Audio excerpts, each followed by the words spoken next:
C'est un commerçant de proximité presque comme un autre, avec sa clientèle d'habitués. Ça va, vous êtes bien? Ouais. C'est un peu chaud, mais... Ah, aujourd'hui, oui, un peu. Merci. Allez, au revoir, tonton. Ilyes, 30 ans, est vendeur de cigarettes à la sauvette, 7 jours sur 7, depuis 3 ans. 5 € le paquet, 2 fois moins cher qu'au bureau de tabac. Y a pas ma marque habituelle? Je te jure que non. Tu sais que je te cache rien, t'es mon ami et je t'aime bien. Sur la tête de ma mère, y en a pas. Je t'en apporterai. Celles-là, elles sont bien? Prends celle-là. Comme une vingtaine d'autres vendeurs, Ilyes opère à la vue de tous sur ce carrefour de la Courneuve, aux portes de Paris. Son métro et son tramway en font un lieu stratégique. Chaque jour, 40 000 personnes transitent par ce carrefour.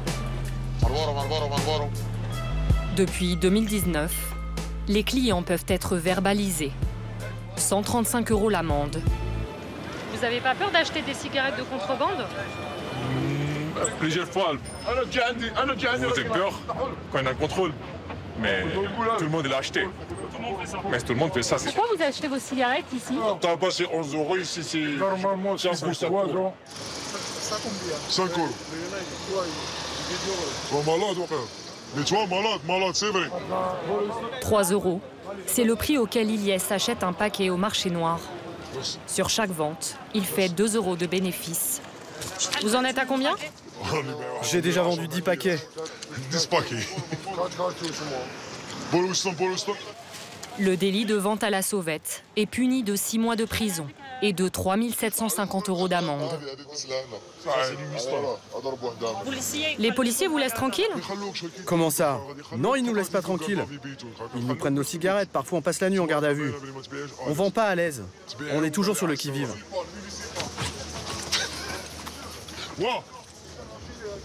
Bouge pas, laisse ta main cachée comme ça. Ils m'ont vu, tu crois? Bah oui, ils t'ont vu, mais c'est pas grave, ils sont derrière. T'es pas discret. Ils ont tout vu.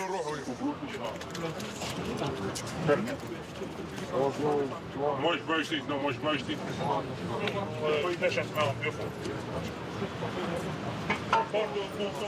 C'est stressant pour vous? Bien sûr, il y a beaucoup de stress. Tous les jours comme ça. Vous avez peur? Oui, on a peur. Hé, toi, qu'est-ce qu'il te faut? Ce jour-là, les voitures de police défilent, sans jamais les interpeller. Cache-toi. C'est comme le chat et la souris. On joue à Tom et Jerry, et si tu sais pas jouer à Tom et Jerry, tu te fais embarquer. Ilyes n'a jamais été condamné. Dans un département où la justice est saturée par des délits plus graves, la vente à la sauvette n'est pas la priorité. Surveille, s'il te plaît. Ce que le vendeur redoute le plus, qu'on lui confisque sa marchandise. Je les cache ici pour que la police ne me les prenne pas. S'ils me prennent que 4 paquets, c'est pas grave. Par contre, s'ils me prennent une cartouche, c'est comme si j'avais pas travaillé. Je perds tout. C'est quoi les bonnes cachettes? Moi, ma meilleure cachette, c'est celle-ci. La police ne la connaît pas encore, mais maintenant que je vous l'ai montrée, je vais me faire griller. Ils seront là demain, c'est sûr. Et puis il y a 1, 2, 3, il y a 6 caméras de surveillance au total. Bon, parfois elles sont éteintes, mais quand elles fonctionnent, ils repèrent nos planques. Et ils viennent directement chercher nos cigarettes. Lorsqu'il parvient à échapper à la police, le vendeur dit gagner entre 30 et 150 € par jour. Ilyes vit dans ce petit pavillon. Sans papier, il est arrivé en France il y a 3 ans. Moi, je dors ici. C'est ma place.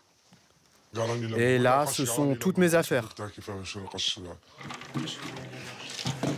Il partage ce 2 pièces d'une 60aine de mètres carrés avec 6 autres clandestins venus du Maghreb. Vous nettoyez toujours comme ça? Oui, toujours, c'est obligatoire. Je ne supporte pas de vivre dans la saleté. Ilyes dit résider gratuitement dans cette maison avec l'accord de la propriétaire. Une bonne samaritaine selon lui, qui l'aurait accueilli à son arrivée en France. Je passais par là et la porte était ouverte. J'ai cru que c'était un squat, alors je suis rentré. Il y avait une femme qui dormait. Elle s'est levée en criant, elle a eu peur. Elle m'a crié dessus et je suis parti. Je suis revenu le lendemain et je lui ai expliqué ma situation en lui disant que je n'avais pas d'endroit où dormir. Et j'ai commencé à lui rendre des services. Elle était contente, puis au bout de quelques jours, elle m'a proposé de dormir ici. Une source policière nous a confirmé que la propriétaire l'a bien autorisée à résider ici.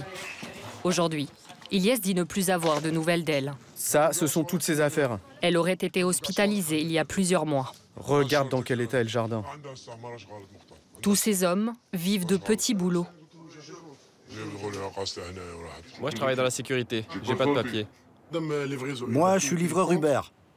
Je loue un compte qui appartient à un autre livreur et je travaille avec. Comme je suis sans papier, je ne peux pas avoir de compte à mon nom. Moi, je travaille dans la fibre Internet. Moi, je vendais des cigarettes, mais je cherche un travail dans les marchés. Les clopes, ça t'apporte que des problèmes. Et vous avez essayé de trouver autre chose? Avant, je faisais des déménagements, mais ça s'est arrêté. Alors, je vends des cigarettes pour pouvoir manger et ne pas avoir à mendier.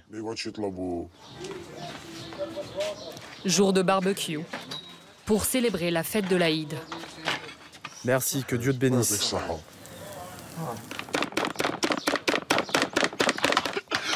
T'as vu comment on fait une salade avec une bouteille? C'est une salade méchouilla. Il y a du poivron, de l'ail, de l'oignon, de la tomate et de l'huile d'olive. Ouvre la bouche, je te dis.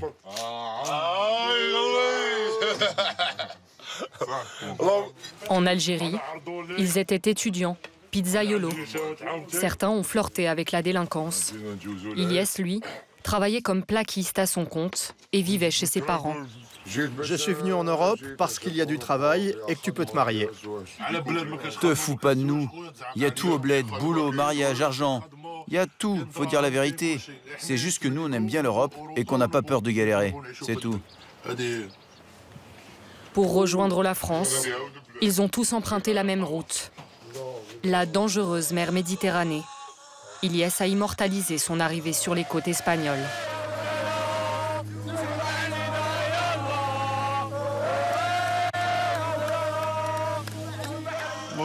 On a commencé à chanter, on s'est dit qu'on avait échappé à la mort. On a passé 20 heures dans l'eau. On s'était perdu en pleine mer, on n'avait presque plus d'essence. Donc quand on a vu la terre ferme, on était heureux. Ilyes est papa d'un petit garçon de 2 ans qui vit avec sa maman dans le sud de la France. La dernière fois qu'il l'a vu, c'était pour son anniversaire, il y a 1 mois.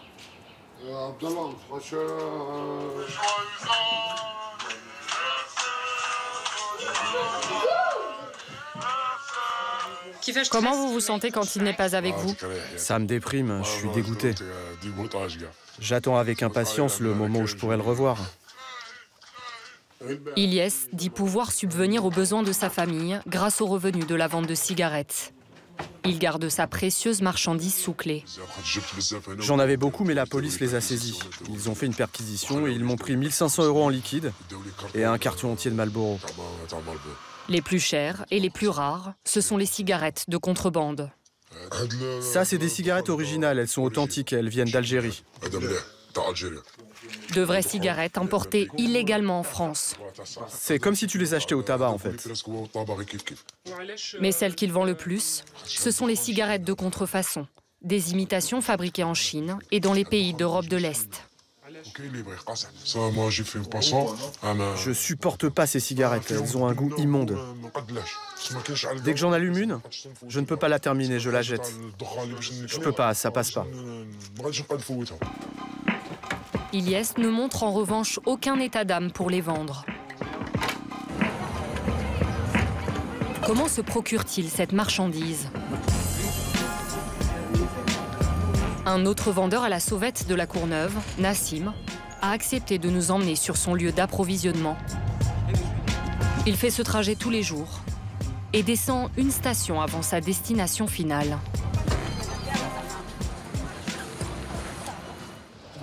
Les policiers nous attendent à la gare. Si tu viens acheter des cigarettes et que tu descends à la gare, tu te fais arrêter direct. Pour approcher ces grossistes, très méfiants, nous filmons en caméra cachée, sans le dire à Nassim. Ces fournisseurs sont sénégalais, plusieurs dizaines sur le parvis, identifiables à leur sac à dos. Ici, on vend les cigarettes par cartouche. Les Philip Morris, t'en auras ce soir? Oui, le soir, oui. Nassim n'achète jamais plus de 6 cartouches. Moins de pertes en cas de saisie, et c'est plus discret. 166. C'est combien la cartouche? La cartouche, ça dépend. 26, 30, 33. Chaque cartouche a son 66. Ces grossistes risquent beaucoup plus que les vendeurs au détail. 3 ans de prison pour détention et importation de contrebande. Où s'approvisionnent-ils? Nous nous présentons comme journalistes et essayons d'en savoir plus. Et on aimerait bien vous filmer un peu. Je ne sais pas aussi l'omerta, mais bon, franchement, pour vous dire la vérité, c'est pas nous à la base, c'est pas nous. D'accord. Nous, on prend sur quelqu'un une personne, et nous, on le vend, on gagne quelques centimes d'euros, 3 euros. Bah, du coup, on ne peut pas vous dire tout ce qui se passe dans ce truc. Peur des représailles, en fait, peur que... Ouais. Parce que nous, on galère pour gagner quelque chose. Tu gagnes 10 euros ou 20 euros, et voilà. Vous faites 10 euros, 20 euros dans la journée pour vous, dans votre poche? Oui. Non, juste 10, 20? Et ils arrivent, ils arrivent. Il arrive.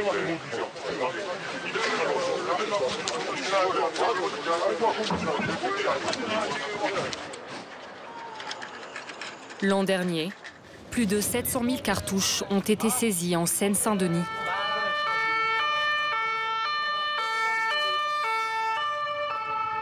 Un business sous pression qui crée des tensions entre les vendeurs.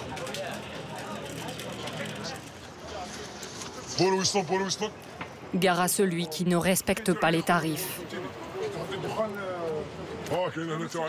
Qu'est-ce qu'il me dit, lui? 4 euros, c'est pas 4 euros ici, c'est 5 euros. Cet homme a tenté de vendre un paquet 1 euro moins cher et ça ne passe pas. Tu vends pas à 4 euros, ça se fait pas ici. La vente de cigarettes cache d'autres business moins avouables. Selon nos informations, certains vendeurs que nous avons filmés dealent du Rivotril et du Lyrica, des antiépileptiques utilisés comme de la drogue. Ils en consomment aussi et peuvent devenir violents.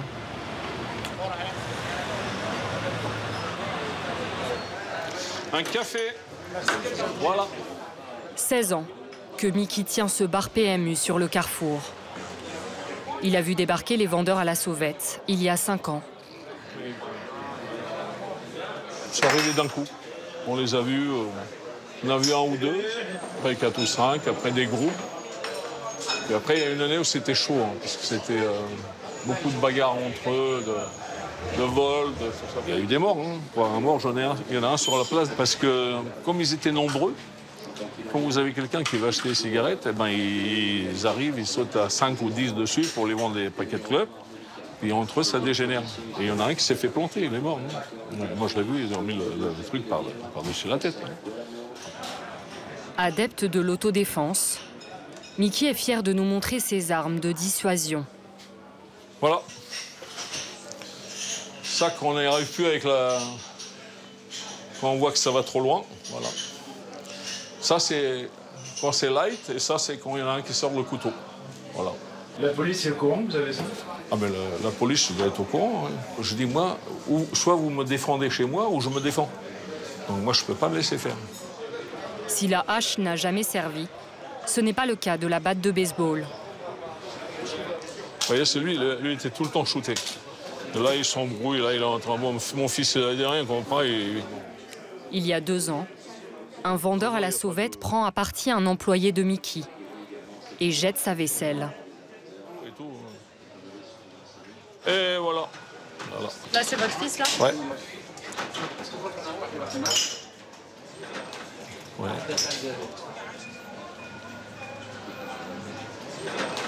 Ouais.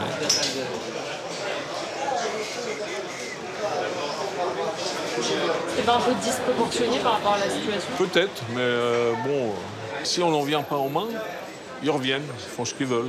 C'est un aveu de faiblesse, donc voilà. On ne peut pas faire autrement. Hein. Nous, on n'est pas là pour faire la bagarre. Regardez, quand on travaille sur ça très bien, on est heureux. On est là pour gagner notre vie. Après, c'est sûr qu'ils doivent être malheureux. Hein. Faut qu'ils survivent, faut qu'ils... Je suppose que c'est pas facile pour eux. Moi, j'en ai plein ici, j'ai aucun souci avec eux. Hein. Vous pouvez leur demander, ils viennent. Voilà. Même ils m'aiment bien. Il y en a, le soir, je sors, je prépare ma voiture. Salut tonton, à demain. Voilà. J'ai rien contre eux. Face à ce trafic, comment réagissent les autorités? Nous avons donné rendez-vous au maire sur le carrefour.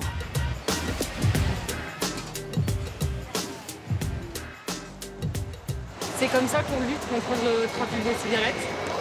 Oui, ben, c'est la volonté d'alerter aussi l'opinion publique, parce que bon, s'il y a un trafic, c'est parce qu'il y a des acheteurs, et c'est aussi pour dire à toutes celles et ceux qui achètent parce que c'est moins cher, par commodité, que ça contribue à générer des comportements absolument détestables dans le quartier.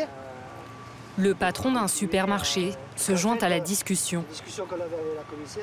Depuis le temps qu'on est emmerdé avec ça, ça craint le soir ici. Hein. Ouais, je sais. On perd beaucoup de clients, nous, à cause de ça. Je sais bien. Nos clients ont peur de revenir maintenant, malheureusement. Pourquoi ils ont peur? Bah, ils ont peur parce qu'ils se font agresser, il y a des agressions, il y a des vols de téléphone. Alors, vous pensez que la mairie fait ce qu'il faut? Ils essayent de faire le maximum. On voit la police municipale, on voit la police un petit peu. Hein, on les voit un peu, mais bon, je ne dis pas que ça va faire non plus. De chasser les bandeurs. Ouais. Moi, quand on a commencé à engager la bataille, quand on venait distribuer des tracts pour dire aux gens c'est pas possible, et pour leur dire à eux c'est pas possible, ils venaient nous agresser. On venait avec les écharpes, ils venaient à la confrontation. On n'est quand même plus du tout dans la même situation aujourd'hui. Le rapport de force a changé, même si ça reste une situation qui n'est pas acceptable. La Courneuve n'est pas la seule ville concernée par ce trafic. En France, une cigarette sur 3 est achetée au marché noir.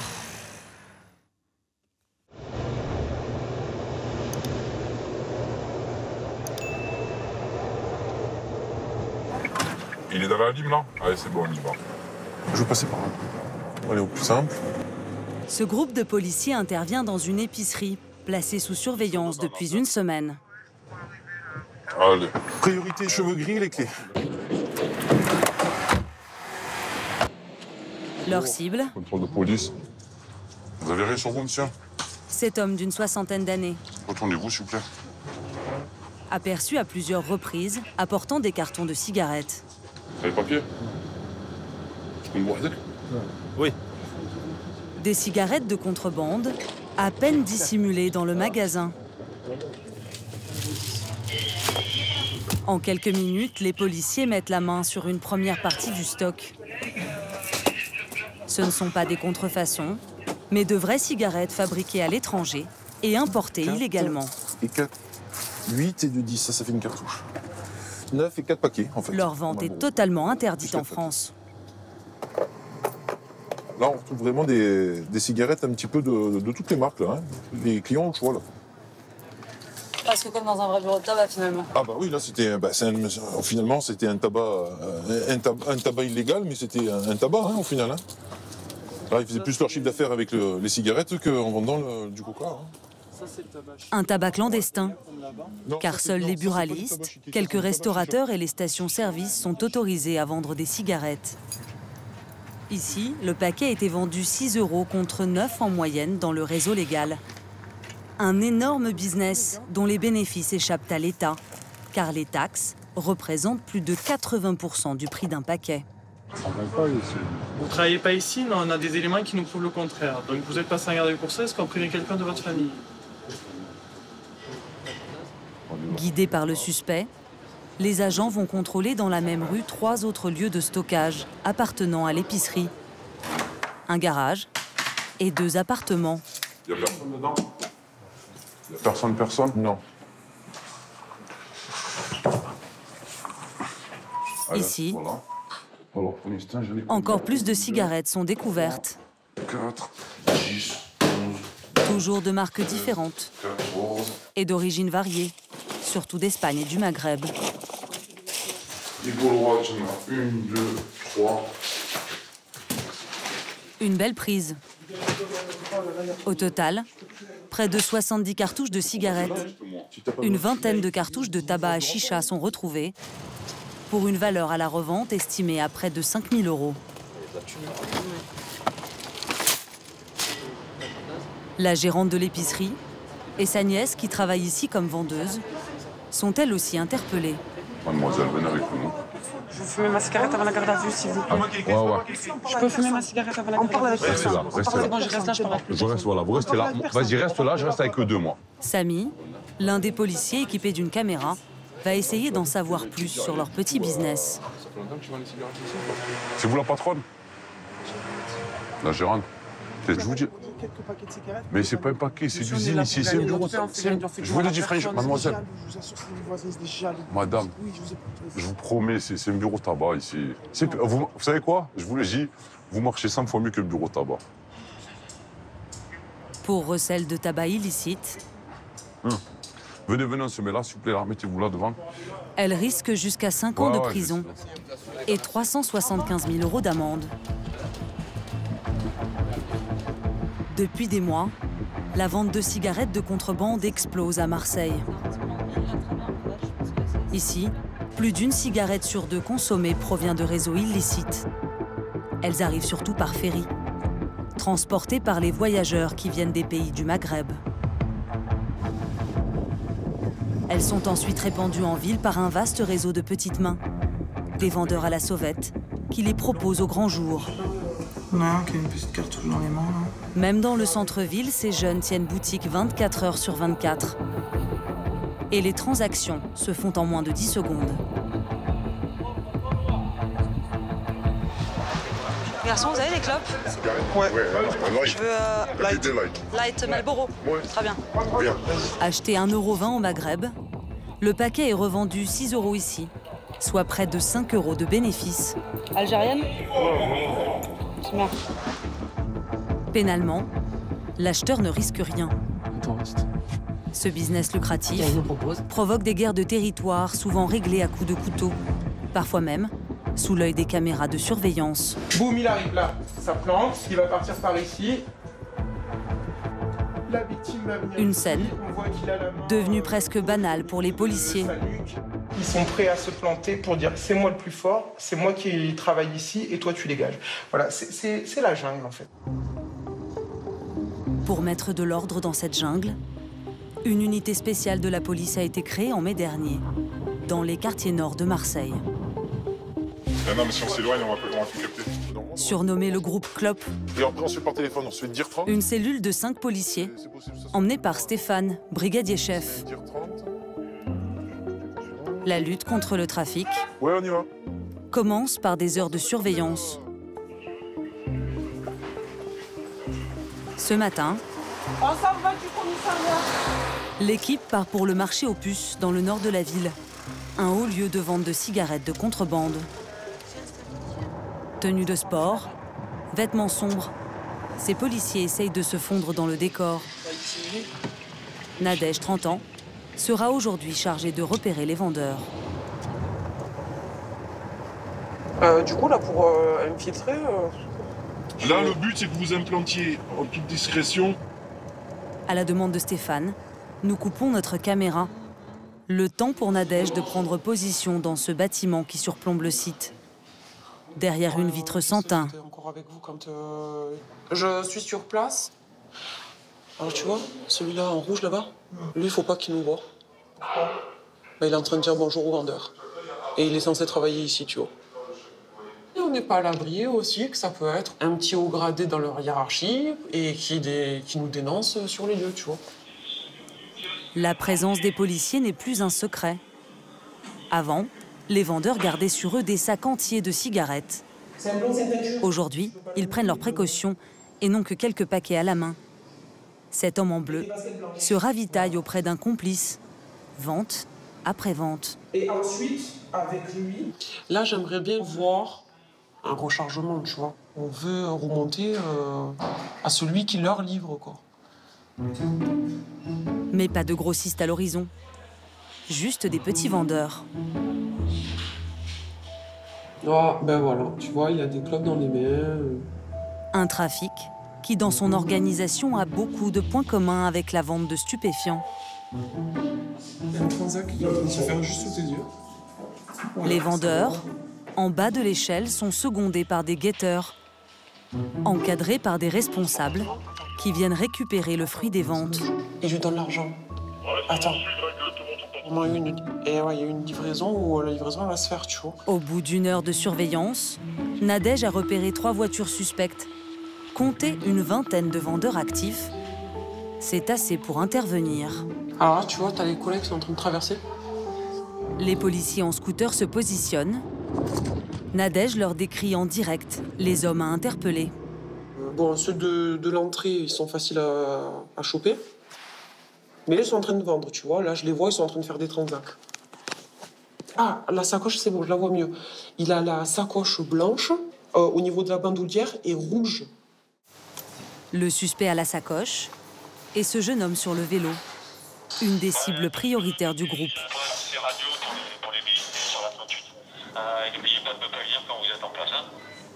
Ça va aller très vite, par contre.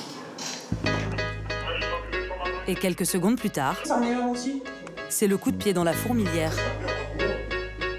Les vendeurs s'enfuient face aux policiers. Nadège quitte son poste de surveillance pour aller à l'autre bout du marché, là où ses collègues, Brice et Damien, interpellent le jeune homme à la sacoche rouge. Dans la mer. Ce vendeur, que nous appellerons Foued, est un petit nouveau dans le trafic. Comme beaucoup, c'est un clandestin venu d'Algérie. Tu les rends combien les cigarettes? C'est pas qui 3 cartouches. Tu sais que tu vas les récupérer ces cigarettes. Je les récupère où? 50, 40. Ouais, là il a compris, mais il fait 50-40. T'as compris, t'as très bien compris ce qu'on t'a dit. J'ai pas parlé de français bien. Disons. Tu peux le mettre dehors, s'il te plaît, Xenia? Pour dépasser la barrière de la langue, il faudra attendre le commissariat. Ici, à la division Nord, Samy, l'un des 2 arabophones du groupe de policiers, prend le relais pour faire parler Foued. À une fille dans un taxi qui m'a proposé de lui acheter des cartouches.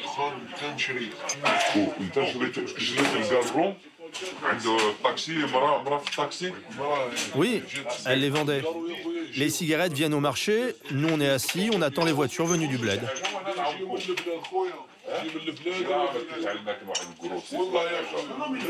Quel grossiste? Tout le monde les ramène du bled. Au marché aux puces, comme Foued, tous les revendeurs viennent de Constantine, en Algérie. Ce trafic lui permet de gagner en moyenne 1 300 € par mois.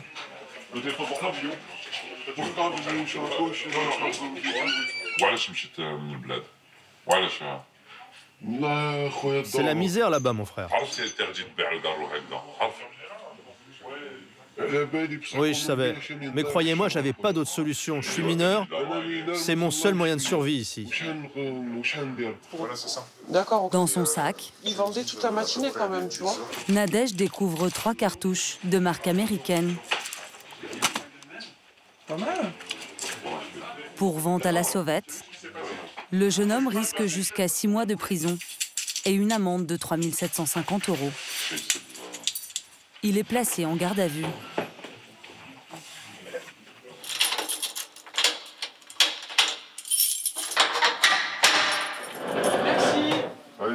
Quelques heures plus tard, Il est passé où l'OPJ? Ouais. Je vais juste voir où il est. Nadège, qui l'a vu vendre, est convoqué pour une confrontation devant un officier de police judiciaire. Nadège, je t'ai cherché. Je viens de comprendre. Et on a une décision pénale le concernant. Foued affirme être mineur et n'a aucun papier d'identité sur lui. Le procureur a décidé de le libérer. Pas de confrontation. On va faire clair. il va être placé dans un centre pour mineurs isolé.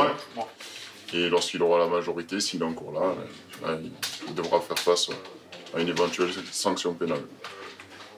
Donc demain, on le revoit sur le marché en train de vendre. Des grandes chances. Voilà. Merci beaucoup, monsieur l'OPJ. Je démarrer par là. Voilà, super. Non expulsable, car présumé mineur, insolvable. Le jeune homme ne sera pas poursuivi pour la revente de cigarettes. C'est décevant, mais on continue quand même. Parce que si on s'arrête à chaque fois à ça, on fait plus rien. Donc, on sait très bien qu'ils ne sont pas mineurs. Donc après, voilà, c'est la réponse et on s'y fait à la réponse. Mais demain, c'est un autre jour et on recommencera s'il faut. Allez les gars, on part sur le mix là. Au-delà de la sanction judiciaire, ce que veulent ces policiers, c'est désorganiser le trafic. Et pour cela, il faut constamment harceler les revendeurs. Bon, elle est là, on est parti. Pour Nadège et Stéphane, retour dans le secteur du marché aux puces.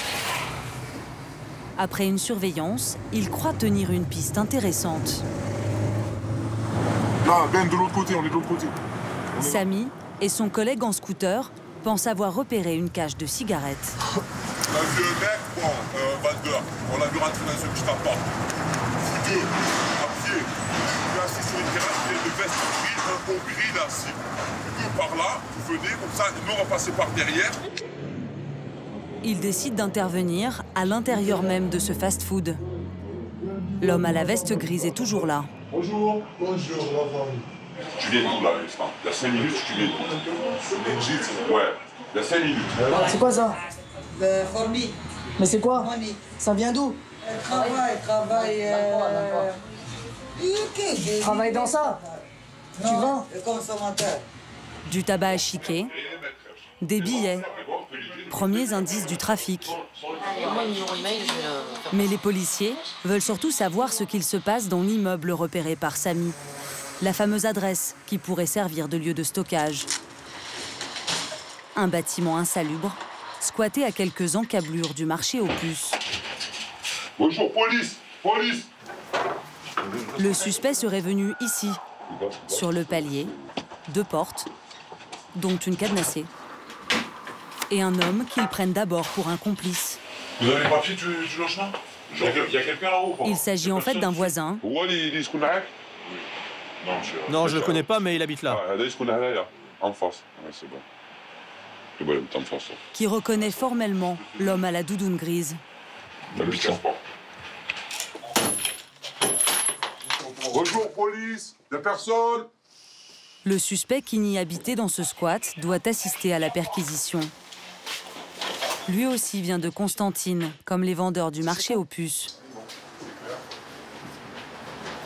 Regardez, personne dans machin, il y a des sacs. Ici, c'est là où tu vis? À l'intérieur, plusieurs lits. Le petit appartement sert de dortoir. Un paquet de tabac chiqué. C'est vendu exclusivement en Algérie. C'est marqué dessus. Au départ, pas grand-chose. Mais très vite. Voilà, il y a. Voilà, ici, là. Et donc c'est camouflé dans une boîte. Ouais, une cocotte minute. 7, 8, 9, 10. Et plus l'autre, ça fait 11. Non, ça fait 10, celle-là. Non, mais plus 5, Au milieu des effets personnels, dans cette chambre décorée de cartes postales du pays et de petits nounours, un objet atypique. C'est bon, les gars? Il y a une machette. C'est où ça, sous le lit? Ouais, dans un. Sous le lit. C'est pas des cigarettes, ça, mais vous prenez quand même? Ouais. On sait jamais. On sait jamais à quoi ça a servi, à quoi ça peut servir. Puis c'est interdit d'en avoir. Ouais, puis c'est interdit. Vu la taille de la lame. Où ça? Ah ben voilà. C'est sous l'oreiller? Ouais. C'est quoi? De l'argent. Beaucoup d'argent. L'équivalent de la vente au noir de 26 cartouches. On a combien en tout? 21. 21 billets de 50 et 3 billets de 20. 1310. 1310. 1310 €, prends. C'est pas à toi tout ça? Une grosse somme en liquide, beaucoup de cartouches. L'homme serait un gros vendeur et intéresse les policiers du groupe Clop.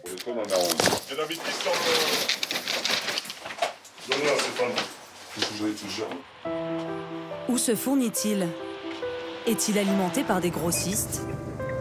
Pour le savoir, les policiers l'emmènent au commissariat. En route, il admettra qu'il vit bien dans l'appartement perquisitionné. L'homme, en situation irrégulière, est placé en garde à vue.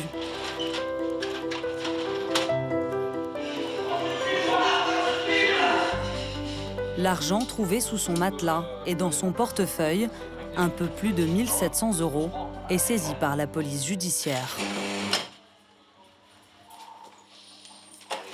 La plupart du temps, ça vient de la vente. Surtout des grosses sommes comme ça, ils n'ont pas de papier français, ils n'ont pas d'emploi.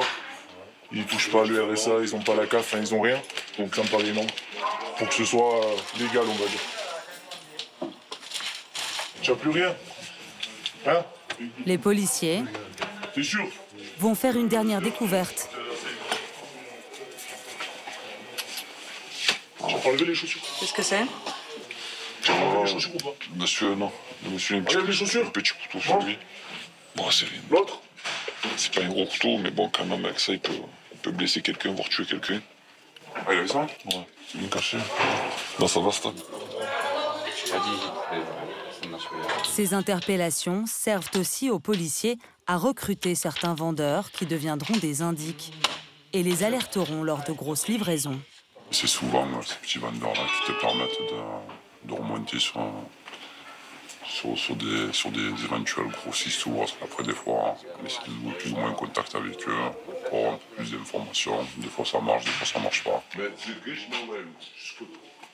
Après quelques heures de garde à vue, l'homme à la doudoune grise sera finalement libéré. Il écopera d'un simple rappel à la loi et d'un signalement à la police des frontières.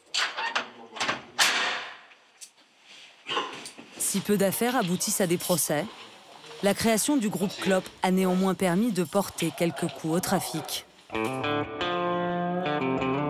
Voici la dernière grosse prise. 750 cartouches interceptées pendant une livraison. Jamais la police de Marseille n'avait saisi autant de cigarettes illégales en une seule fois. Et dans les sous-sols du commissariat, le local des saisies déborde. Et oui, parce que là, t'as plus de place. Là. Entre sachets de drogue et armes de guerre, une montagne de sacs remplis de cigarettes. On peut avoir des LM, des légendes, des Marlboro Light. Ça vient d'où tout ça? Alors ça peut venir des pays de l'Est ou du pays du Maghreb, essentiellement. Hein. Là, on a les Marlboro classiques, sac à dos. Depuis mai dernier, Stéphane et son équipe ont saisi plus de 45 000 paquets. On est bien sur 80 cartouches là-dedans, juste dans ce sac. Dans cette pièce, des dizaines de milliers d'euros de bénéfices potentiels sur le marché noir qui partiront en fumée. Là, on détruit 400 kilos vendus. Soit 1600 cartouches qui seront incinérées dans un lieu maintenu secret par les policiers. En France, ce trafic représente un manque à gagner de 2 milliards d'euros par an pour l'État. Voilà, ça c'est plutôt pays de l'Est. En pistant les vendeurs de cigarettes, le groupe Clop contribue aussi à mettre au jour d'autres magouilles. Le garage, il est là. Et la casse, elle est là. C'est un petit trou là. Pendant une surveillance, Stéphane a repéré un garage automobile clandestin où des vendeurs de cigarettes se ravitaillent. Là, c'est le 43 aussi. Il abriterait d'autres trafics, comme le recel de voitures volées. Ici en face. Et là, il y a une autre porte. Là, on voit que c'est la casse parce qu'il y a les pièces détachées ici. Un garage qu'il s'apprête à perquisitionner. On a convié tout le monde parce que on espère qu'il y aura autre chose. Des clandos, du travail dissimulé, des clopeurs ou autre. C'est bon? Allez, c'est parti. Le cortège à l'extérieur. La police aux frontières. Sur 148, on n'oublie pas les confs. Les spécialistes du recel de pièces détachées. 7 équipages et même l'URSSAF sont mobilisés pour cette descente. Stéphane part en tête avec Étienne, commandant de l'opération. Le BST 03 de TK GSP 120, vous me recevez? Voilà, on se met devant le garage, on met pied à terre. Ils sont les premiers à intervenir. Monsieur, bonjour. La police. Venez là, s'il vous plaît. Vous rentrez à l'intérieur, s'il vous plaît. À l'intérieur, des voitures désossées. Pourtant, cet entrepôt n'est pas déclaré comme un garage. Monsieur, bonjour, vous restez ici pour l'instant. Les policiers contrôlent chaque personne. Ils découvriront 4 clandestins et une dizaine d'employés qui travaillent ici au noir. Parmi les pièces détachées, certaines proviennent effectivement de voitures volées. Stéphane et ses hommes, eux, sont là pour les cigarettes. Au premier étage, une enfilade de portes closes.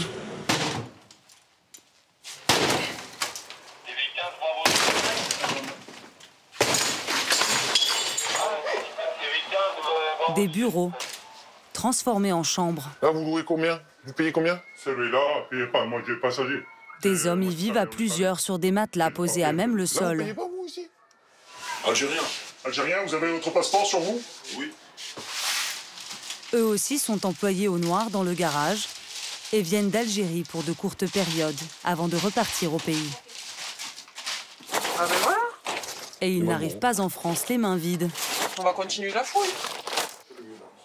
L'homme au polo rouge et blanc est le propriétaire de ces sacs.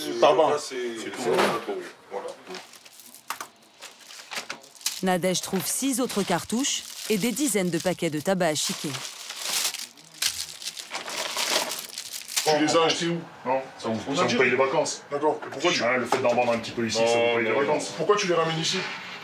C'est le mot que je fume, c'est moi. Pourquoi tout ça? C'est tout. Pourquoi si lui, ça c'est pour moi, l'autre c'est pour lui. Non, mais pourquoi ils font ça? C'est mon copain. Vous allez nous suivre au commissariat, monsieur?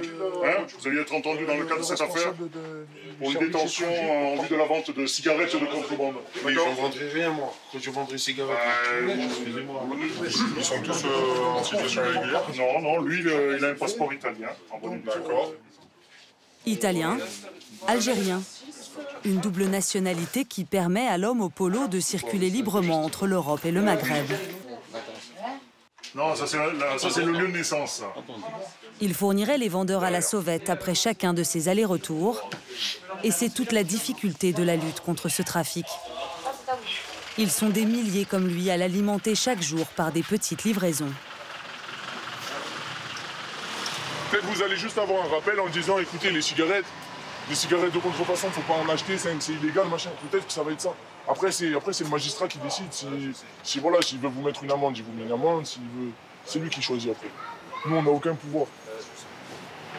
Placé en garde à vue, l'homme écopera lui aussi d'un simple rappel à la loi. Pour que la lutte contre ce trafic soit plus efficace, ces policiers attendent de nouvelles mesures. Notamment un décret qui devrait bientôt sanctionner les consommateurs de cigarettes de contrebande. Ils risqueront une amende de 150 €. À ce jour, la France est le pays d'Europe le plus touché par ce trafic.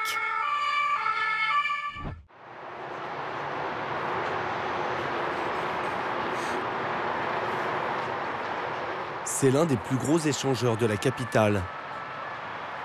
À la porte de la Chapelle s'entrecroisent l'autoroute A1, le périphérique parisien et une nationale. Sous ce nœud routier, un campement de centaines de migrants. Juste à côté, sur ce talus boueux entre deux bretelles, un supermarché de la drogue à ciel ouvert, surnommé la colline du Coq. Une zone de non-droit, à la vue de tous. Sur ce terrain, jonché d'ordures, nous nous sommes rendus en caméra cachée. C'est un bidonville où la vie s'organise autour de la drogue.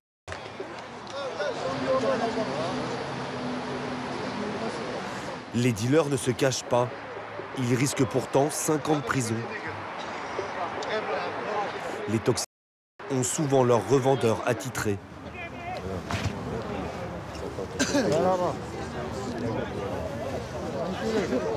Ça va? T'as du bon matos là? Oui, t'inquiète. On va? Combien je te fais mon 15? Mais un bon truc, hein. Ok, ciao. 15 € la dose. T'inquiète. Jusqu'à 400 toxiques viennent ici chaque jour de toute l'Île-de-France.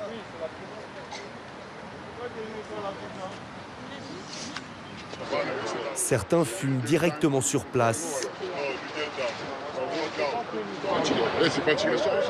En insistant un peu, on peut même payer en ticket restaurant. Des clients vivraient même en permanence sur la colline du Crac. Cette femme sort d'une tente en t-shirt, une brosse à cheveux à la main. T'as fait un papier? J'en ai rien à foutre que c'est dur, je veux quelque chose de gros. Ce micro-village a même son épicerie. Un vendeur propose entre autres cigarettes à l'unité, boissons chaudes.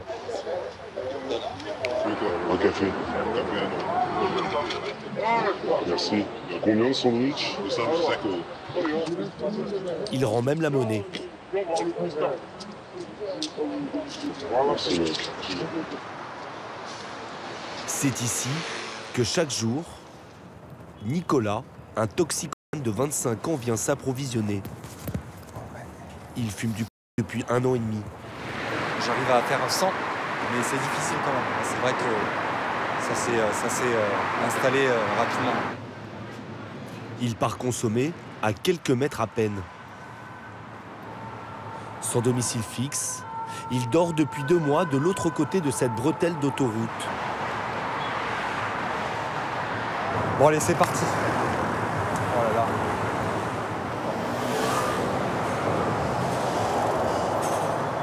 Ah merde.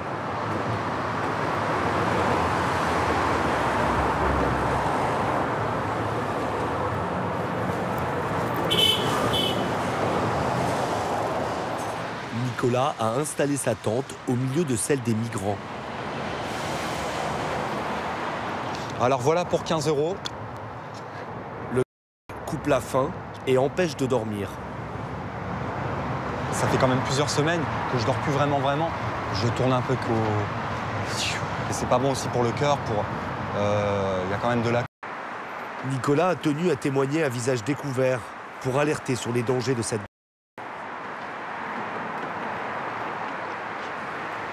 Ce supermarché du Crac existe depuis 5 ans. Il a vu le jour après le démantèlement de plusieurs points de vente en Île-de-France. Pour les riverains, c'est devenu un enfer. Bagarre permanente.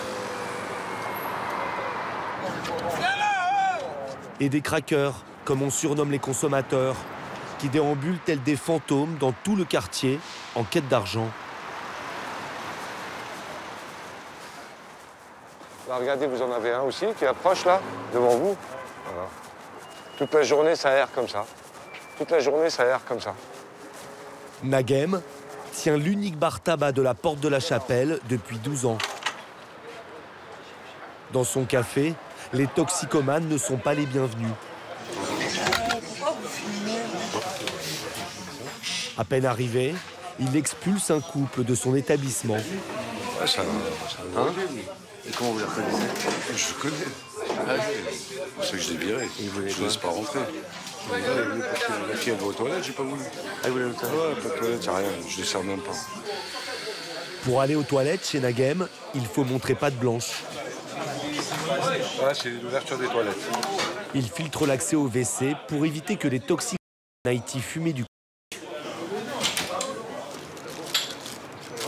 Devant le bar, un homme récupère des mégots de cigarettes.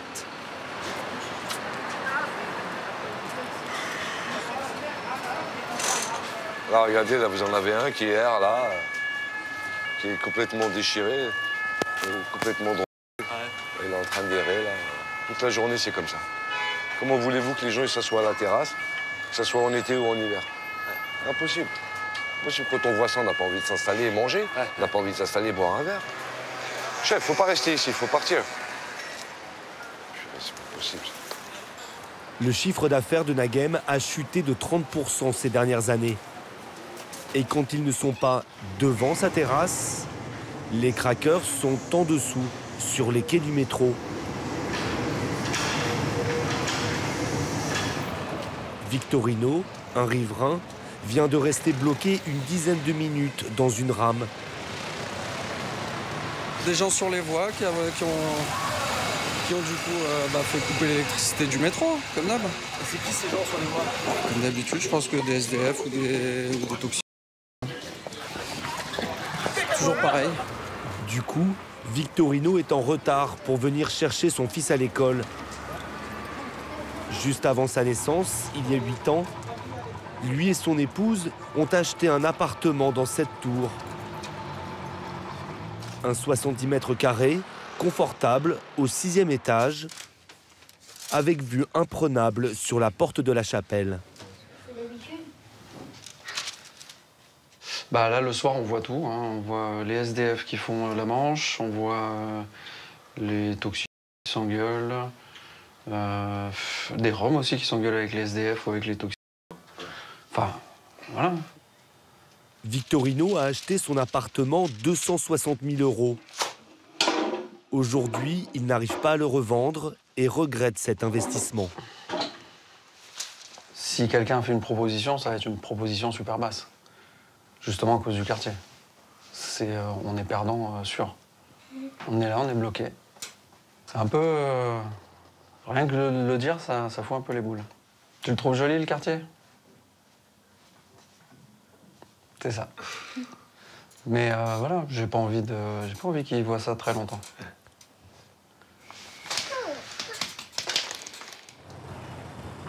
Pendant la journée, Nicolas, le jeune toxique, essaie lui aussi d'échapper à l'univers de la chapelle. À aucun moment, au cours de notre tournage, il ne nous semblera conscient d'être lui aussi en voie de marginalisation.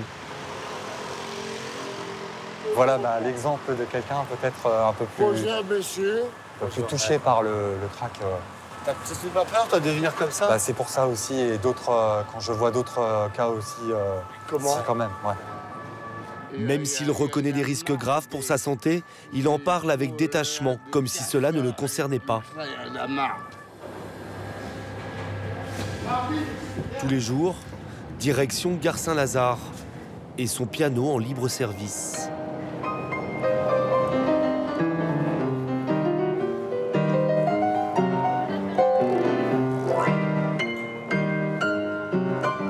Musicien autodidacte, ancien DJ, c'est au contact du monde de la nuit qu'il est tombé dans la... Nicolas dit être parti de chez ses parents à l'âge de 18 ans. Avoir obtenu un diplôme d'architecte d'intérieur, puis enchaîner les petits boulots. S'ensuit une dégringolade et une addiction au crack qui l'empêche de remonter la pente. À force, les neurones, à force de fumer, je vais perdre aussi peut-être mes capacités de pouvoir jouer. Et ça me ferait vraiment chier pardon l'expression, mais ça m'embêterait, quoi. Au bout d'une heure à peine, la routine du crack le rattrape. Pour payer sa dose, Nicolas a ses habitudes sur les terrasses des grands boulevards. Je suis à la rue depuis peu, les galères en fait récentes, depuis quelques semaines, et voilà, je me permets de demander un peu d'aide, je fais la manche depuis peu. Si vous pouviez m'aider, c'est formidable. C'est super sympa. Merci à vous. Merci beaucoup. 5, 6, 7, 8, 9 fois 10, ouais, 5 €, voilà.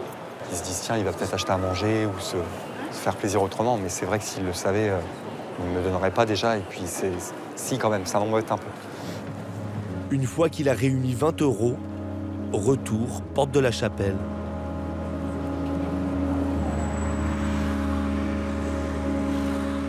La colline du crack est ouverte 24 heures sur 24.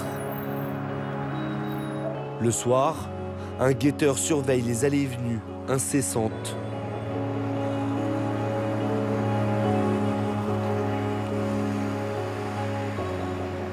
Dès l'entrée, les dealers enchaînent les transactions. Un consommateur essaye d'échanger des lunettes de soleil contre du crack. Il est près de minuit. Ils sont plus d'une centaine à fumer leur dose sur place. Malgré des températures négatives.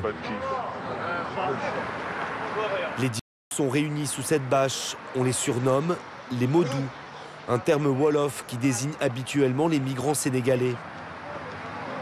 On sait peu de choses sur cette filière, si ce n'est que la cocaïne est transformée en crack dans des laboratoires clandestins en région parisienne.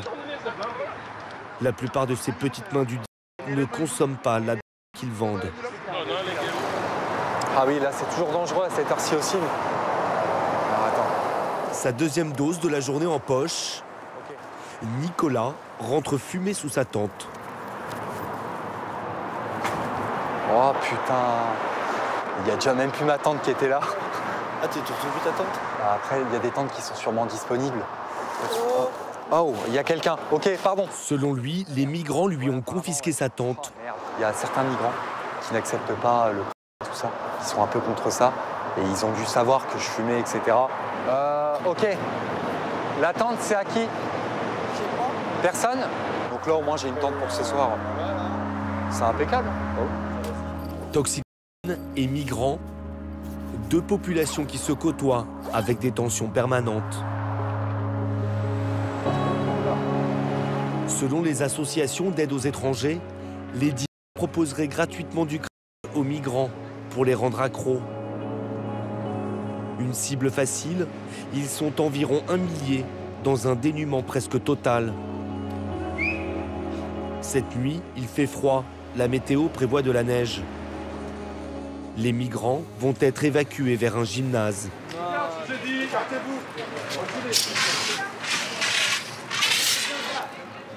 À côté du feu, enroulé dans une couverture, l'un d'entre eux ne se lève pas. Il est pris en charge par 2 membres d'une association.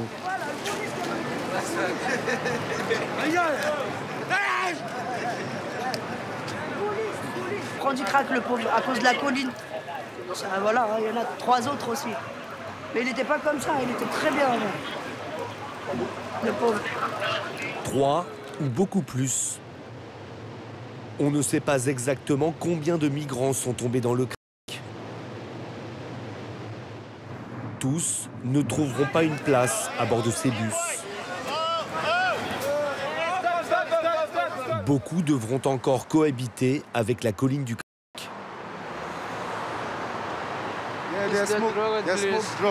Ils fument de la drogue là-bas. Moi, je ne fume pas de drogue. Ceux qui le font deviennent fous. Nous supplions la police d'arrêter tout cela. Le gouvernement devrait empêcher cette pollution. Pendant notre tournage, nous n'avons vu aucune scène d'interpellation sur la colline du crack. Et nous n'avons pas eu l'autorisation de suivre le travail des policiers qui luttent contre les trafiquants de drogue, porte de la Chapelle.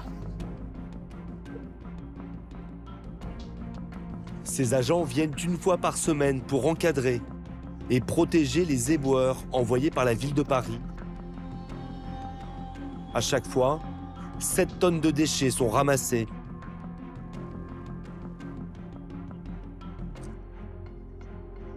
Les dealers sont partis depuis longtemps. Il ne reste qu'une 50aine de toxicomans. Ils sont là pour faire le nettoyage, pour qu'il y ait moins de saleté. C'est une routine pour les squatteurs. Ils évacuent leurs affaires de l'autre côté de la rue et attendent que le ménage soit fait. Au milieu des déchets, une femme, pieds nus. Elle sera la dernière à partir. Voilà. Combien de temps vous êtes ici, là? Qui, moi? Ouais. 1 an. 1 an dans la colline? Oui. Dans la colline et après dans la tente. Comment vous faites pour vivre? Je me débrouille. Un petit peu là. Un petit peu. Un homme vient lui proposer de passer la nuit ensemble dans une chambre d'hôtel. Oui, je viens. Oui. Tu me donnes combien? Non mais attends, ici on part là-bas.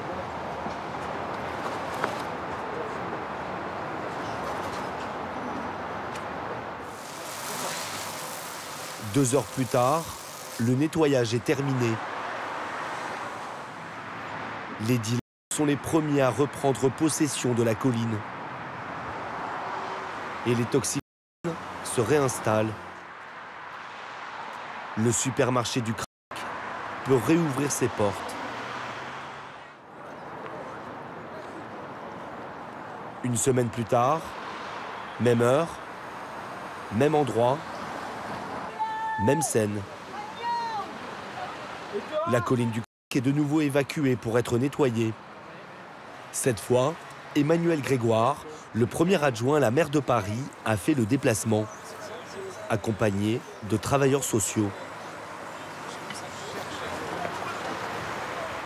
Il n'y a pas de solution miracle, mais on n'accepte pas que les gens vivent dans la boue comme des animaux. Donc on fait le minimum en la matière, mais on a besoin de l'aide de l'État pour réguler, pour l'ordre public, parce que ouais, vous voyez bien, c'est des situations dangereuses. On ne peut pas non plus exposer nos agents. Faites attention, il y a des... Alors qu'il traverse la colline du Crac, l'élu est interpellé par un toxicomane. Eh gros, tu dis de la merde. Tu dis de la merde. Avec tout le respect que j'ai pour toi, tu dis de la merde. Parce que si tu veux arrêter la bicrave, tu l'arrêtes. La bicrave, c'est le trafic de... Moi, je fume depuis 2013, ok? L'homme vient de prendre du... Moi, ce que j'appelle... La discussion n'ira pas plus loin. Bon, allez, on va vous envoyer quelqu'un si vous voulez, vous êtes où vous? L'élu lui propose de rencontrer un travailleur social. Vous êtes installé où? Quoi? Vous êtes où là? Où je veux. Face à l'ampleur du problème, Emmanuel Grégoire se dit impuissant. Ce ne serait jamais accepté ailleurs en France. La police interviendrait immédiatement. Et là, c'est vrai que l'État doit faire son boulot de façon plus impliquée parce que ça a des répercussions qui vont bien au-delà du seul quartier de la Chapelle. Ce qui préoccupe l'élu, c'est aussi l'image de la capitale. En 2024, Paris accueillera les Jeux Olympiques. Tout autour de la porte de la Chapelle, des infrastructures sportives sont en construction. À 50 mètres à peine de la colline du Croc, à la place de cet immeuble, un parking désaffecté, s'élèvera une immense salle omnisport. Ici, le trafic devra disparaître, mais dealers et toxicomanes trouveront probablement un nouveau point de chute.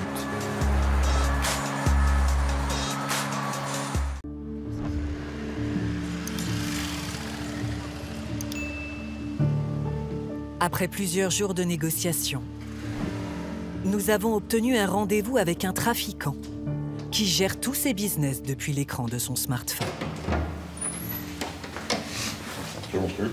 Son application préférée, Telegram. Au départ, une simple messagerie. On est où là? Là, c'est exactement dans un Airbnb qui a été loué pour l'occasion. Il a accepté de nous raconter avec quelle facilité il l'utilise chaque jour pour l'ensemble de ses trafics. Vous vendez quoi exactement? Alors moi déjà de base, je suis quelqu'un de très curieux, donc j'ai touché à tout ce qui est papier d'identité, c'est-à-dire carte d'identité, permis, passeport, titre de séjour, je vais toucher à quoi? Tout ce qui est données bancaires aussi, ça à la mode ça aussi. Je suis aussi pas mal de contacts avec des gens qui touchent à tout ce qui est stupéfiant, trafic d'armes, etc.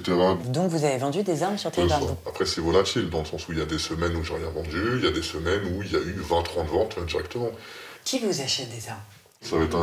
Ça va être un cambrioleur, ça va être, je sais pas moi, quelqu'un qui est dans le trafic de cartes bleues. Il n'y a pas de profil type qui achète d'armes, c'est vraiment tout le monde en fait. On a vu des femmes de ménage qui sont venues me voir pour acheter un 635. 635 c'est un petit pistolet qui fait la taille d'un paquet de clopes parce qu'elle se sentait pas en sécurité avec son ex-mari, donc elle veut s'armer. Vous ne vous sentez pas du tout coupable de donner une arme à quelqu'un? Qu'elle s'en sert ou pas, c'est son problème, c'est pas le mien. Moi, je dors tranquille le soir, je vous le dis honnêtement. Moi, je suis juste vendeur, encore une fois. Avantage pour les malfaiteurs, cette application est cryptée, quasi intraçable par les autorités. Vos messages, vous pouvez les supprimer quand vous voulez, en 5 secondes. Si vous voulez, Telegram, en fait, il n'y a aucune trace, en fait. On est sécurisé parce que les gens ne savent pas qui je suis. Les gens ne savent pas quel âge j'ai, comment je m'appelle, où est-ce que je me situe, à quoi je ressemble. Donc je peux aller à la poste, je sais pas, moi je vous dis une bêtise, envoyer un 9 mm par la poste, et sur le chemin, je vais manger un bon kebab tranquillement, et puis je rentre chez moi, et puis personne ne sait ce que j'ai fait de ma journée, alors qu'en vrai de vrai, si je l'aurais fait, je sais pas, moi, de manière traditionnelle, dans une cité ou quoi, là, je serais déjà en prison. La ruse Telegram, les américaines WhatsApp et Snapchat, des applications incontournables de vos téléphones ou de ceux de vos ados. Elles sont vite devenues le terrain de jeu favori des trafiquants. Grâce aux données chiffrées, à l'anonymat sous pseudo et aux messages éphémères. Les dealers ont été les premiers à faire main basse sur ces messageries. Aujourd'hui, presque toutes les marchandises illégales y sont accessibles. Plongez dans ce darknet de poche. Grâce à quelques mots-clés, il est possible sur Snapchat d'acheter tout un tas de produits illégaux. Pour rester discret, tout en étant visible, les trafiquants utilisent souvent l'argot pour nommer leurs comptes. Comme le terme SAP, prisé des vendeurs de contrefaçon. Des profils sous pseudonyme, des publicités faites grâce à des stories éphémères qui permettent de toucher des millions de clients.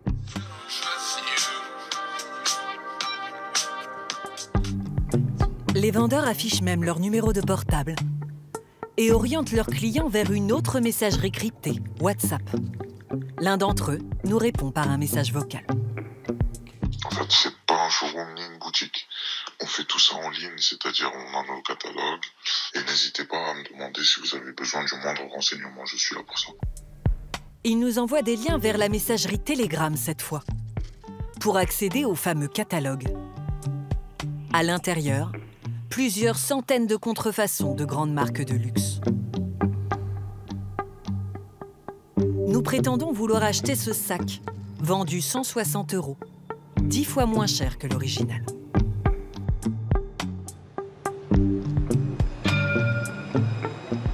Le vendeur nous donne rendez-vous avec un de ses complices au nord de Paris. C'est bien vous, non? Ouais, bonjour. Vous allez bien? Ça va? Super. Regardez, madame, je vais vous montrer. Regardez ça. C'est quoi la qualité? C'est solide? Ça vient d'où? C'est quoi? C'est chic, madame, regardez, c'est identique à la vraie, vous voyez? Comme le vrai. Il n'y a rien qui change. C'est bon, regardez, dans l'intérieur, c'est gravé. Ok. Vous voyez, c'est pas collé. Ça, le vrai, il est comme ça. Je l'ai livré 1000 fois, celui-là, madame. Ah ouais? Moi, je l'ai livré 1000 fois, celui-là. Vous avez beaucoup de gens qui vous achètent ça? Moi, madame, jusqu'à 2 h du matin en poste. Ce livreur vivrait de cette activité depuis 3 ans. Moi, des fois, j'ai gagné entre 500, 1000 par journée. Ouais. Ah, c'est risqué, mais il y a de l'argent. Moi, je me suis fait contrôler.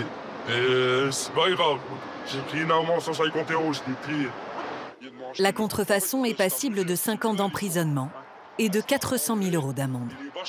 Contactée, l'entreprise américaine Snapchat n'a jamais répondu à nos questions. Ok. Celui-là, c'est bon. Mais sur cette application, d'autres trafics peuvent mettre en danger notre sécurité. Plusieurs dizaines de comptes permettent à tout un chacun d'obtenir code et permis de conduire pour moins de 1 000 €. Obtention du permis de conduire. Permis B, 750 €, sans se présenter. Appelez-nous. Comme pour les contrefaçons, la prise de contact se fait via la messagerie cryptée. On fait le permis complet ou si vous voulez que le code, pour commencer que par le code, ben vous prenez que le code. Ça dépend de vous en fait. C'est sans présentation.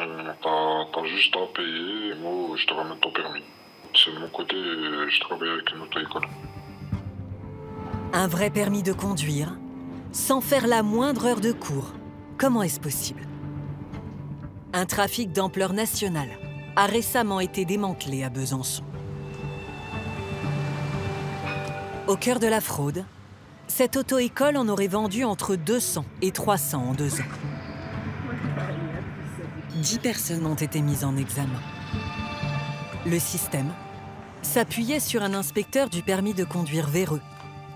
Il fonctionnait grâce à des messageries cryptées et recrutait des clients dans toute la France.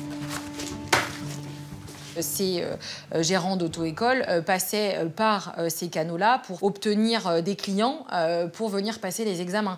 Donc en fait, on a rapidement un réseau qui s'est mis en place entre des rabatteurs qui utilisaient ces applications.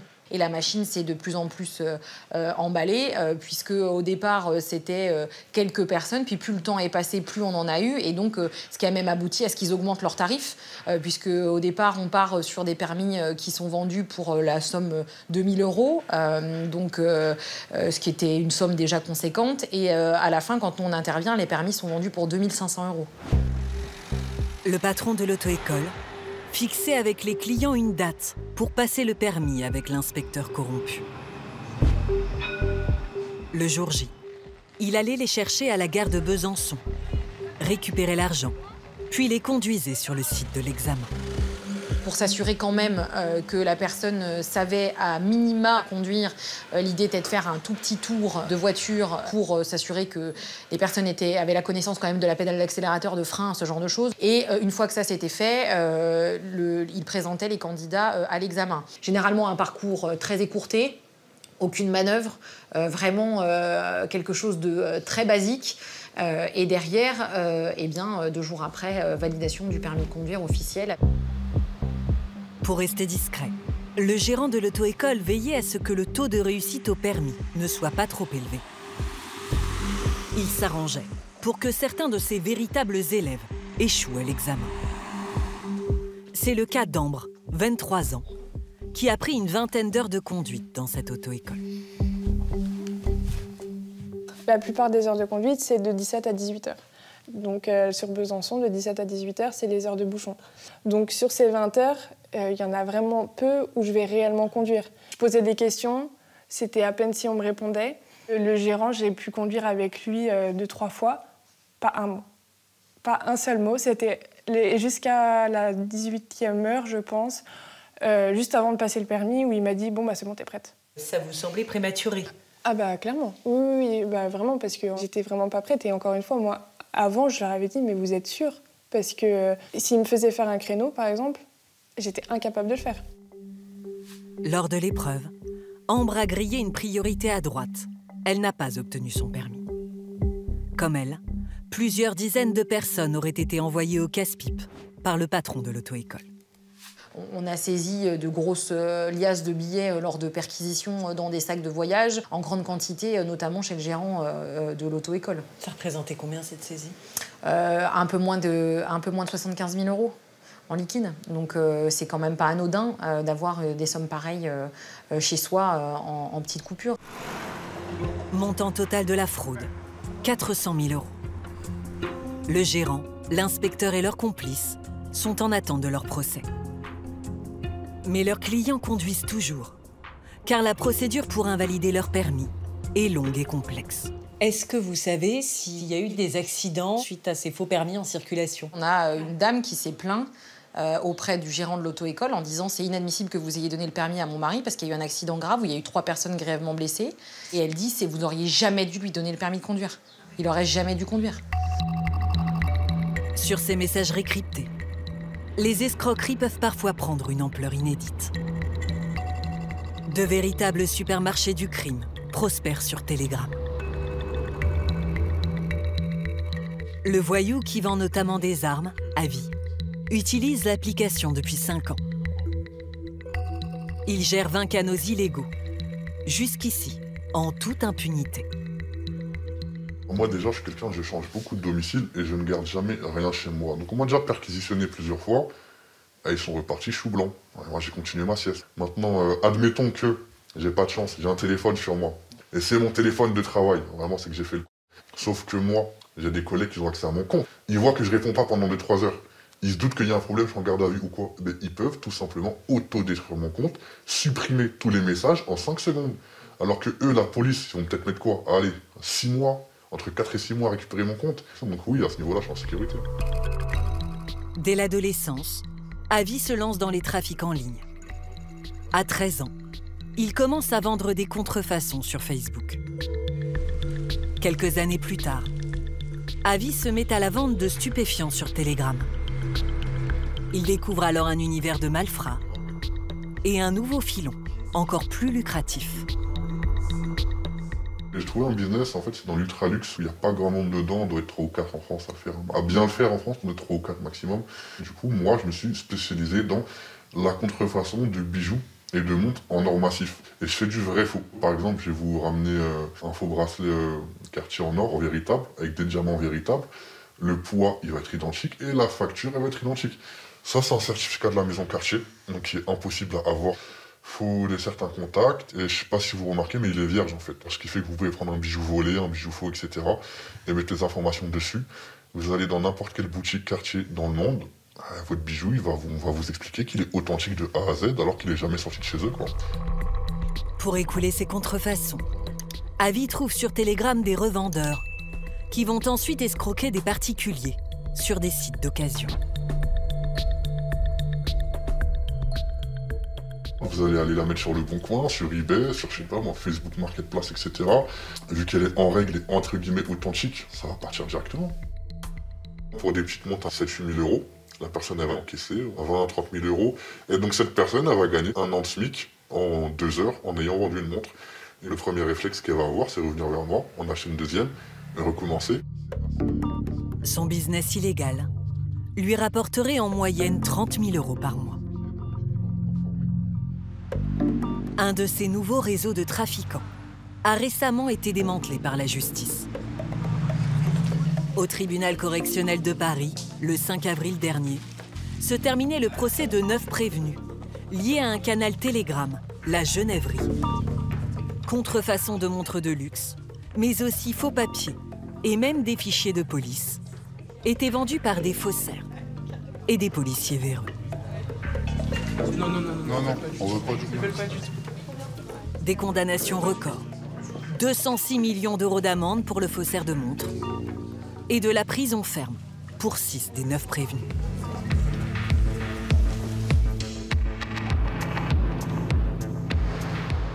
C'est au pays de l'horlogerie de luxe que l'enquête a démarré. La Fédération horlogère suisse, qui défend les intérêts de grandes marques de montres, traque depuis plusieurs années les contrefaçons sur Internet. Elle emploie 4 enquêteurs à temps plein qui souhaitent rester anonymes. En 2019, on leur signale un site Internet suspect qui propose à la vente plus de 600 modèles. Ça, c'est le catalogue de tous les produits qui étaient proposés par la tête du réseau. Et vous voyez ici qu'on a 228 pages à ce catalogue. Et chaque page présente en tout cas 3 ou 4 produits. Donc je vous laisse imaginer la variété des produits qui étaient disponibles. La tête du réseau était en lien direct avec les producteurs de contrefaçon en Chine, donc avec les usines chinoises de fabrication. Cette tête de réseau est un Français basé en Thaïlande, prénommé Julien. C'est important d'avoir un peu de tout. Il y a la vente au média, du boxing, du Patek. Dans cette vidéo Snapchat, il fait la promotion de ses contrefaçons. Sur son site, le faussaire affiche sans vergogne les 40 revendeurs avec lesquels il travaille en France. Une fois qu'on arrivait sur la page des revendeurs, on avait une liste complète que vous pouvez ici voir à l'écran. C'était des listes de comptes Snapchat. Il suffisait de scanner ces profils pour accéder à leurs contacts. Et là, donc, on a pu extraire un certain nombre d'informations pertinentes pour l'investigation, à savoir en termes de quantité, en termes de volume de vente, en termes de coordonnées, de paiement, etc. La cellule d'investigation a transmis ses conclusions aux autorités françaises qui ont justement dans leur viseur un de ces revendeurs. Donc toutes ces montres-là sont disponibles, il y en a une vingtaine. Il s'appelle Florian. Il est le fondateur du canal Telegram, la Genèverie. C'est sur cette boutique virtuelle qu'il a écoulé environ 200 montres achetées à Julien en Thaïlande. La Genèverie pour vous servir. Voici la fausse, voici la vraie. Florian revend surtout des doublettes, des copies, montées en partie avec des pièces authentiques. On nous a dit qu'il n'y avait que les Suisses qui étaient capables de faire ça. Je vous ai prouvé le contraire. Vous achetez une montre qui vaut 10 fois le prix en dessous pour la même chose. À seulement 22 ans, Florian a un train de vie fastueux. Entre 2020 et 2022, le gérant de la Genèverie aurait empoché entre 300 et 400 000 euros. Pour son avocate, Maître Violo, il n'était pourtant qu'un jeune homme ordinaire, bien loin du grand banditisme. Mon client, il a suivi des études de droit, il a des diplômes. C'est un jeune homme intelligent qui est intéressé par plein de choses, extrêmement curieux. Il avait une petite amie avec qui il était depuis très longtemps. Et puis, il avait une passion un peu à la marge de sa vie, qui était la passion pour l'horlogerie. Et qui, à un moment donné, va tomber là-dedans parce qu'il y a le téléphone et il y a l'écran et que tout est facilité. Selon elle, son client se serait laissé entraîner dans un tel trafic à cause des messageries cryptées. Maintenant, il suffit d'être derrière son ordinateur, derrière son téléphone, pour commettre des choses illégales sans forcément côtoyer au quotidien physiquement d'autres délinquants. Et donc, le fait d'être protégé par un écran, ça donne confiance en soi. Et par ailleurs, les flux financiers sont facilités par les échanges de crypto-monnaies, une manière d'être rémunéré illégalement, extrêmement rapidement. Donc c'est pour ça aussi qu'il y a d'autres profils, de nouveaux profils, qui mettent un pied dans l'illégal. En 2022, Florian cherche à obtenir une fausse pièce d'identité. Il entre alors en contact avec un faussaire sur Telegram. Au fil de la discussion, Florian comprend que le marché des faux papiers explose. Les deux hommes font affaire. La Genèverie se met à en proposer.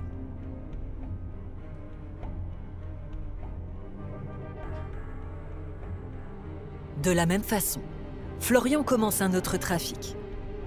La revente de fichiers de police, vendus en moyenne 250 € l'unité.